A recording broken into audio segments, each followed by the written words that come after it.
So in this episode, I want to go through the ones that I'm going to knock straight off the list really quickly, and mostly because range and waiting time or not being out at all. So the really cool looking new little Honda Evie is pre-orders are full up, so I think they said something like 130 mile range. That's straight out the window. I'm not willing to wait 12 months a year to get the car. Straight onto I think it's the Ford Focus E or the Ford E or whatever they're going to call that. Similar to that. It's not even out. It's not out yet. I'm not going to order it.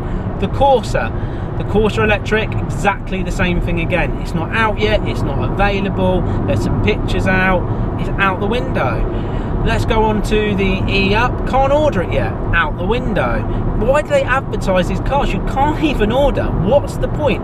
Bring them out when you can all order them. The looks amazing, but they don't even show you actual real pictures of it. The Volkswagen ID, it says it does all of this, and it could be a range, and it could be a price, and it could be this, but it's not out yet. The statistics aren't there.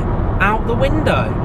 I mean, the list goes on and on and on. Anything that isn't out yet, or they can't release proper pictures of and show you what the car is, and you can order, and you know you're going to get that within a few months, it's gone out the window.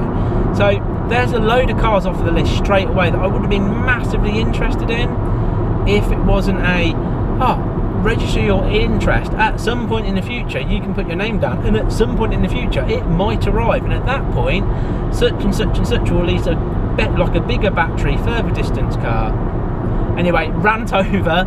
They're the cars, and there's many more I'm sure that there is. Another good example of it is the Kia Soul. The new version looks alright, and the range looks alright. Can't order it. So that's out the window. What's a shame. But anyway, they're all out the window, unfortunately. So let's start looking at some more cars, I should say, that are in the window, that are accessible, and hopefully are able to be ordered and delivered. I can't wait to test drive some. Is it going to feel massively different? Am I going to love it? Am I going to hate it? I don't know. Let's find out. See you next time.